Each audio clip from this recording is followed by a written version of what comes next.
아, 참, 그리고 그 재산 쪽에서 한 가지 좀 그 재밌는 보도 자료가. 그럼 혹시 좋은 소식 맞나요? 요거는 좋은 소식이 맞습니다. 어떤 건지 빨리 소개해 주시죠. 네.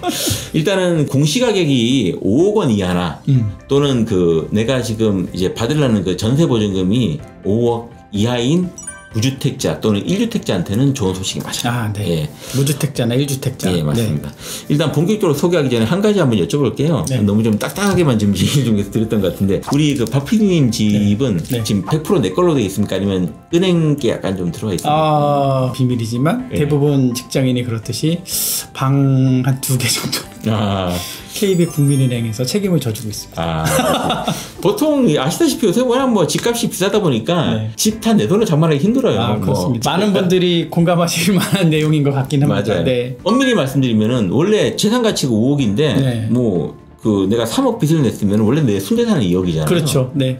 그런데 이 건강보험료를 계산할 때는 그 재산의 경우에는 사실 부채를 별도로 인정을 안 했습니다. 그렇죠. 네. 아까 보시다시피 그 아주 소폭의 기본 공제만 있을 뿐이었거든요. 이제 그러다 보니 아까 보셨던 하우스푸어에 해당하는 분들은 정말 너무나도 이제 부담스러운 거죠. 그렇죠, 그렇죠.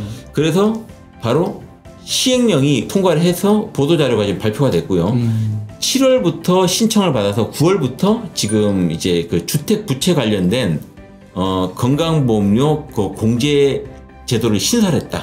그래서 9월부터 적용이 될 예정이다. 라는 걸 말씀드리는데, 한번 제가 보도자료를 통으로 가지고 왔는데 네. 간단하게 살펴보면은 네. 무주택자 또는 1주택자가 실거주 목적으로 실거주 목적으로 주택을 구입 또는 임차하기 위해서 빌린 부채의 일부를 건강보험료 부과 대상에서 제외를 하는데요. 아까 말씀드렸듯이 좀 조건이 있어요. 대상되는 주택은 보시다시피 지금 공시가격 5억 원 이하의 주택에서 이제 나오는 그 담보대출, 아니면은 보증금이 5억 이하인 전세담보대출, 요것들이 해당이 된다라고 보시면 되고, 실제로 그 취득이라고 전입일 이후에 3개월이 넘어가면 안 됩니다. 그게 넘어가면 그냥 이제 생활자금으로 볼 수 있으니까. 그렇죠. 취득자금, 전세담보로 처리하는 기준에서 그렇다는 말씀드린 거고요. 대출액을 다 해주는 건 아니고, 이제 대출액의 30%는 임차자금. 그러니까 임차자금일 경우 전세담보대출 경우 30%. 그다음 이제 자가 내가 이제 그 보유했을 때의 그 주택구입담보대출은 60%까지를 곱해서 평가한 금액이 있는데, 이게 캡이 있어요. 주택담보대출 구입 목적으로 내가 했던 주택금융담보대출 같은 경우는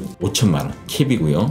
임차 자금 같은 경우는 보증금 범위 내에서 이제 1억 5천까지 공제를 받을 수 있습니다. 그러니까 아무리 부채가 많다고 해서 그 부채를 다 빼주는 건 아니고, 요 감액을 해주긴 해주되 한도 캡은 있다라는 것까지도 꼭 기억을 해주셔야 될 것 같네요. 맞습니다. 네. 근데 어쨌거나 아까 말씀드렸던 대로 정말 뭐 좀 시가가 좀 작고, 그리고 뭐 수도권의 뭐 작은 평수 같은 경우에는 대부분 대상이 될 것 같긴 합니다. 맞습니다. 네. 그리고 또 이제 그 1세대 무주택 세대 중에서 이제 실제로 요새 그 전세로 또 살고 계신 분들 같은 경우는 아마 좀 많이 혜택을 받을 수 있을 것 같아요. 여기 지금 사례를 2개 가지고 왔는데, 1세대 1주택 세대로서 시가 3억짜리 집인데 이제 1억 원의 주택담보대출을 진 경우에는 사실 저것만 가지고도 월 한 9만 5천 원 정도 그 건보료를 부담해야 될 상황이었는데, 저게 7만 원으로 줄어들고 보증금이 여기에 월세 50만 원, 이제 단전세라고 하죠. 이런 분들 같은 경우도 기존 제도대로 같으면 한 6만 5천 원 정도를 월 보험료로 부담했어야 되는데 이게 10,000원 이하로 줄어드는 이런 같은 경우 두 번째 사례 같은 경우는 엄청나게 차이가 많이 나네요. 맞습니다. 아무래도 이제 캡이 임차자금이 좀 더 크다 보니까 아무래도 그 이제 전월세로 사실은 무주택자들에게 좀 더 혜택이 많이 간다라고 보시면 될 것 같습니다. 지금 시뮬레이션 할 수 있는 뭐 이런 자료들은 어디 뭐 또 등재되어 있는 거는 아직은 없는 거죠? 건강보험공단에 가시면은 건강보험공단에 그 보험료 모의 계산이 있는데, 제가 그 얼마 전에 봤을 때는 아직까지도 이제 그 기존 제도로 이렇게 그 계산이 되어 있습니다. 그래서 아마 시간이 지나면은 이런 부분들이 이제 반영이 돼서 여러분들께서 간단하게 한번 계산을 해보실 수 있을 거예요. 9월 이전에는 다 업그레이드 될 확률이 아무래도 좀 높기 때문에 뭐 8월이나 9월 초, 8월 말쯤에는 한번 들어가서 네, 혹시 건보료의 변화가 있을지 여부는 본인이 스스로 한번 체크해 보시는 것도 좋을 것 같네요.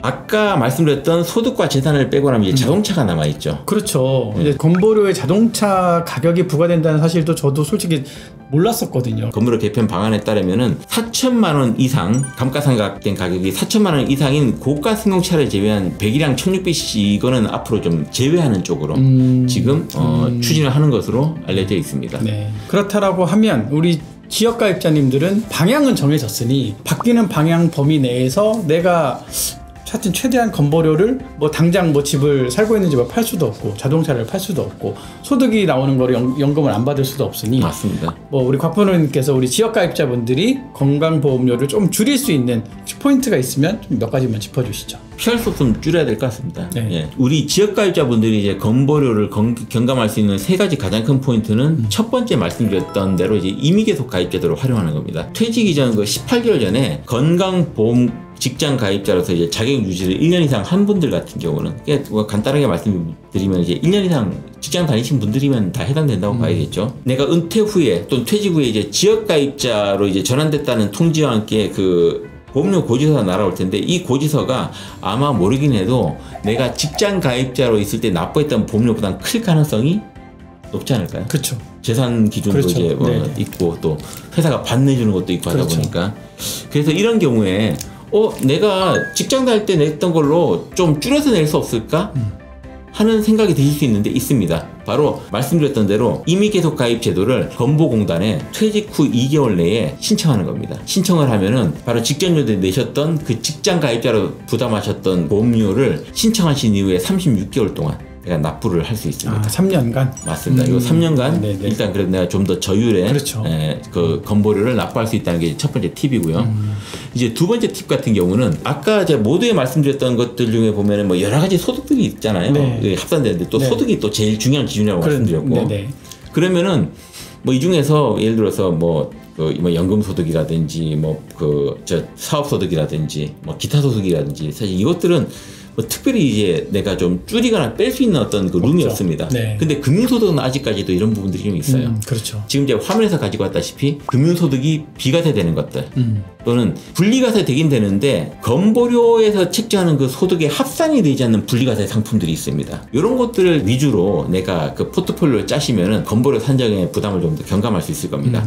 한번 대표적으로 살펴보면은 우리가 금융소득 비과세되는 상품들 ISA 같은 것도 우리 한번 생각해 볼 수 있고 그죠? ISA는 보통 보면은 이제 200만 원까지는 그 소득에 대해서 이제 비과세. 물론 3년 이상 그 의무가입 조건이 있습니다만은 이제 200만 원까지는 비과세. 그리고 그 이후부터는 9.9% 분리과세 되는데 현재 요 ISA 9.9% 분리과세 되는 부분은 그 건보공단의 자료가 넘어가지는 않는 상황으로 보시면 되겠습니다. 그리고 대표적으로 이제 IRP라든지 연금저축 많이 얘기를 하잖아요. 어떤 분들은 거기서 발생되는 건 연금소득 아닌가요? 연금소득도 뭐 건보료에 포함된다고 얘기 들었는데 라고 하실 수 있습니다만은 그 연금소득과 이 연금소득이 틀린 게 건보료 산정에 포함되는 또 피부양자 산정에 포함되는 연금소득은 공적연금소득 5대 공적연금소득이고요. IRP 연금저축에서 내가 운용을 통해서 인출할 때 발생되는 소득은 기타소득과 사적연금소득인데 얘는 건보료 합산되는 소득 범위에서 빠져버립니다.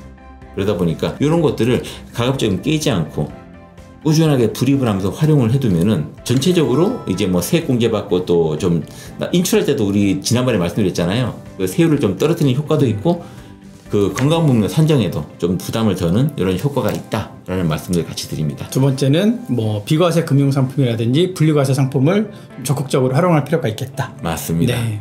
그리고 이제 마지막 세 번째로 퇴직이나 폐업 같은 걸 통해서 내가 실제로 좀 소득이 줄는 경우도 있을 수 그렇죠. 있어요. 그리고 원래는 뭐 재산이 있는데 그 보유 부동산을 또 뭐 팔 수도 있는 거고 그죠? 그런데도 불구하고 내가 이전에 더 높은 소득을 받았던 때로 소급을 해서 계속 내가 건보료를 내면 좀 아깝잖아요. 그렇죠. 가급적이면은 하루라도 빨리 조정 신청을 건보공단에 해서 이 부담을 다만 남은 기간에도 좀 줄일 수 있으면 좋겠다는 겁니다. 아까 제가 잠깐 말씀드렸지만은 그 소득이라든지 재산 같은 경우는 원래 건강보험공단이 이제 매번 그 특정 개인의 가입자의 이제 건보료를 정산하는 기준이 그게 11월부터 다음해 10월까지예요. 네. 근데 이 기간에 그 정산을 하는 그 기준이 있을 거잖아요. 소득이나 재산이. 이거는 생각보다 좀 과거의 일입니다. 뭐냐면은 2021년도 소득을 가지고 2022년도 11월과 2023년 10월에 그 건강보험료를 계산하는 거죠. 그러니까 이때까지 텀이 있는데 이 사이에 내가 만약에 퇴직을 했거나 아니면 사업자를 폐업했으면 소득이 없어지는 거죠. 그렇죠. 이럴 때 빨리 이제 조정 신청을 해서 그 바로 다음 달부터 낮아진 건보료 혜택을 받으신다는 거고요.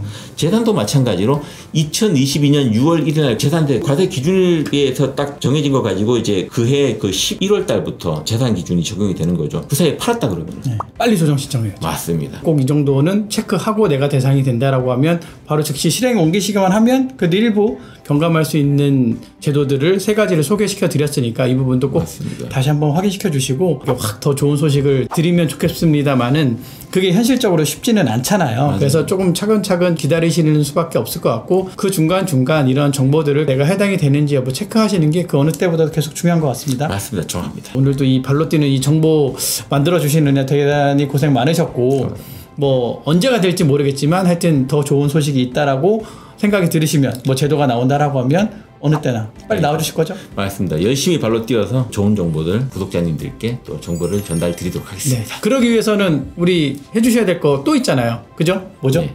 구독, 좋아요, 알림 설정까지 꼭 좀 3가지 부탁을 드리고 저희가 다음번에 더 좋은 콘텐츠로 우리 구독자님들한테 인사를 드리겠습니다. 저희 같이 인사드릴까요? 네. 감사합니다. 안녕. 또 봬요.